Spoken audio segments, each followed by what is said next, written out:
Bom, então, nessa época, começou a ter uma igreja, um êxodo muito grande de católicos.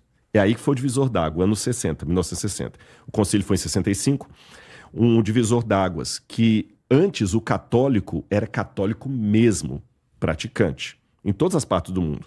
Sabe aquela famosa beata que a gente fala do Brasil, né? Todo mundo era católico. E era com força de lei, você tinha que participar dos 7 sacramentos, ir para a igreja católica. Era inadmissível você não ter o seu filho batizado, crismado, feito primeira comunhão, não nessa ordem, né?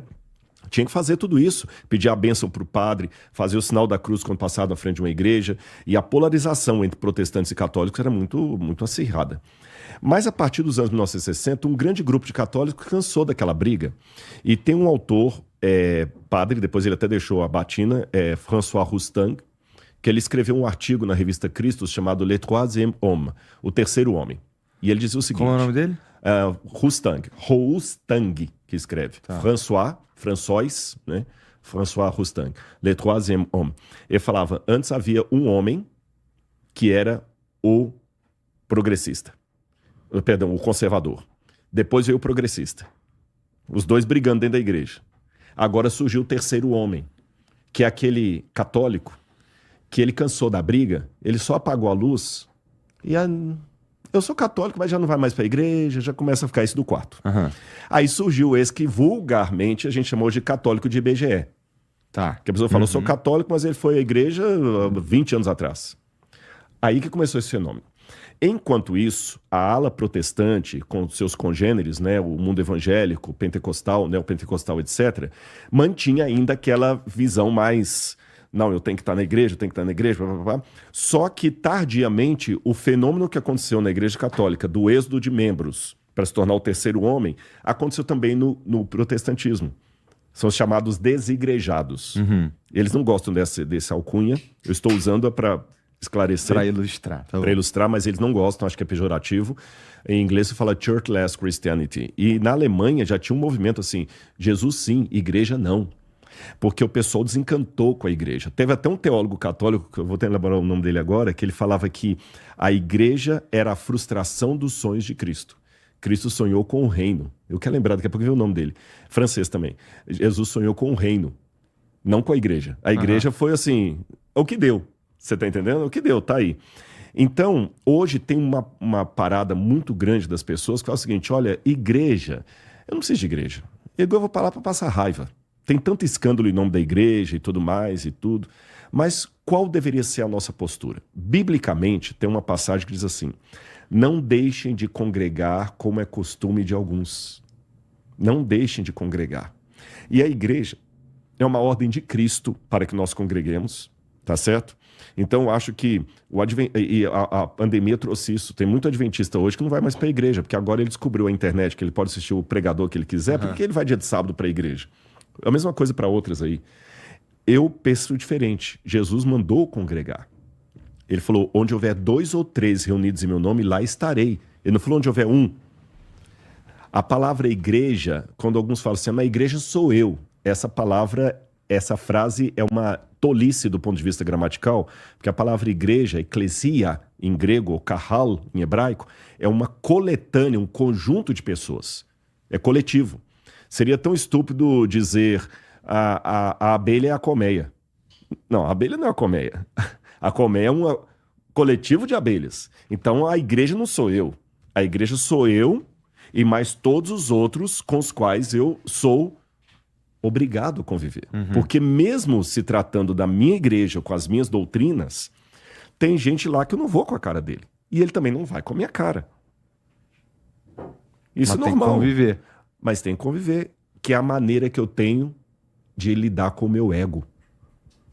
É a maneira que Deus me põe de lidar com o meu ego. Você vai conviver com um cara com quem você não fazia amizade, mas lá ele vai ser seu irmão. Deus está trabalhando o meu ego, a minha arrogância. Por que eu sou tão superior que eu não posso conviver com ele? Só porque eu sei falar mais de um idioma e ele fala mal o português? Só porque eu sou um CEO de uma empresa e ele é o faxineiro da igreja? Você tem que estar lá, todo mundo cantando junto lá, e na hora da Santa Ceia, todo mundo participando junto. E na igreja adventista, a gente lava os pés uns dos outros na Santa Ceia. Na igreja católica, para dar o exemplo, na Batista, você tem que estar lá com um camarada que, o vizinho que te apurrinha, você está lá com ele na missa, recebendo a comunhão. Então a igreja faz parte dos planos de Deus. Qualquer pessoa avulsa está correndo o sério risco de perder a sua salvação, porque cristianismo sem igreja é como academia sem personal trainer dentro de casa. Você não faz direito, não. Entendi. Você não faz. Tá. Então, muita gente precisa repensar a maneira como encara a própria espiritualidade, porque tem muita gente que pensa, quer dizer, se a gente for levar em consideração o ponto de vista, o teu ponto de vista, porque eu conheço uma galera que se diz cristão pra valer, praticante no sentido de falo com Deus e tudo mais, mas dentro de casa. Eu não tô indo a nenhum templo regularmente, tá? Mas eu tenho pensado bastante sobre isso, cara. Não sobre espiritualidade, sabe? Isso é uma das coisas que mudou em mim recentemente. Aí. Eu era o cara que via um carro, e aí no carro tem o adesivo, foi Deus que me deu. Eu sei. Eu ficava, porra, Deus que te deu, mané. Pô, trabalhou pra cacete, cara, pagou um monte de parcela, e foi Deus que te deu. E várias coisas foram acontecendo na minha vida, e assim, de um jeito que... uns problemas e as coisas acontecendo num tempo tão certinho, e as coisas se encaixando e tal, que eu sei lá, é difícil pra mim dizer que, putz, isso aqui é muita coincidência. Eu já estou acompanhando o seu progresso espiritual desde a primeira vez que eu vim aqui. É? Não, sério. E eu já te falei que eu já orei por você já. Já. E eu falei até uma coisa, já que você lembrou de 2021 eu vim aqui, eu lembro que tava você, tava o Monark, não era aqui, era na outra casa ainda, e eu falei com vocês assim, cara, se você soubesse o potencial que vocês têm do bem, porque tava explodindo o podcast naquela época, e o Flow, se não foi o primeiro, foi um dos primeiros. Primeiro. Você estava ali e tal, e depois veio a pandemia, que você colocava uma vassoura, dava 100 mil pessoas assistindo. Eu falei assim, olha o poder que vocês têm. E teve uma parada que aconteceu aqui. Aqui não, na outra casa, mas no Flow, que eu não sei se você vai lembrar. Eu contei pela primeira vez a minha história com a depressão. Nas redes sociais. Eu lembro. E não tava no...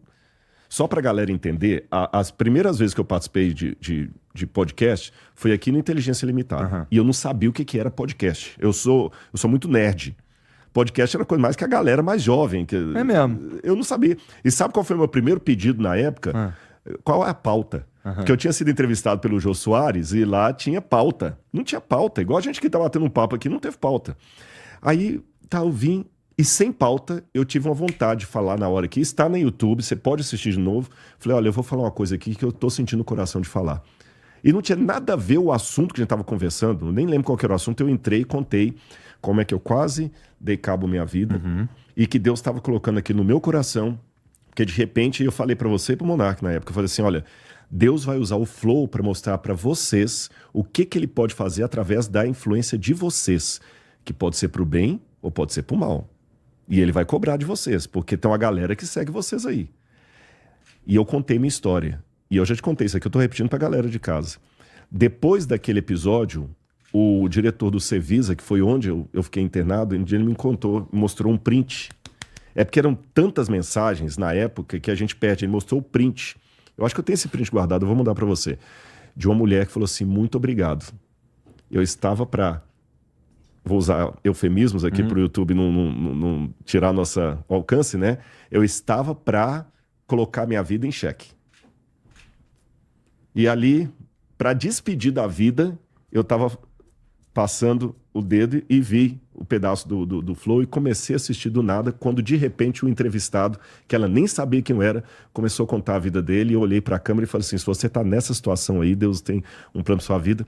Eu desisti de fazer o que eu ia fazer, e hoje eu encontrei reconexão com a vida. Eu devo minha vida ao Flow Podcast. Que loucura, né, cara? Isso é muito poderoso. Aconteceu. Aí, agora eu vou brincar do outro lado. É aí que o meu ateísmo fica abalado. Porque é muita coincidência para ser coincidência. Naquela época tinha milhares de pessoas assistindo. Como é que eu ia saber?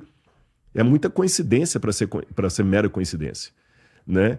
E ainda naquele dia que eu cheguei aqui, eu lembro que eu ainda tinha recebido um ataque de um hater no hotel. Eu atendi um telefone, pensei que era de vocês aqui, era de um hater, querendo tirar satisfação, quanto que eu ganhava, que eu deixava de ganhar, se eu tava de... Que eu até quebrei o protocolo aqui, eu falei assim, olha, eu vou contar para vocês quanto que eu ganho. É verdade, foi mesmo. Uhum. Eu tava assim, chateado, e Deus me deu de presente, através do Flow Podcast, ganhar uma pessoa que eu não sei quantas a gente já ganhou, mas pelo menos uma... Essa daí... Eu posso falar, você pode falar, o nosso podcast tem uma mulher que tá viva hoje, é uma mulher, por causa do Flow.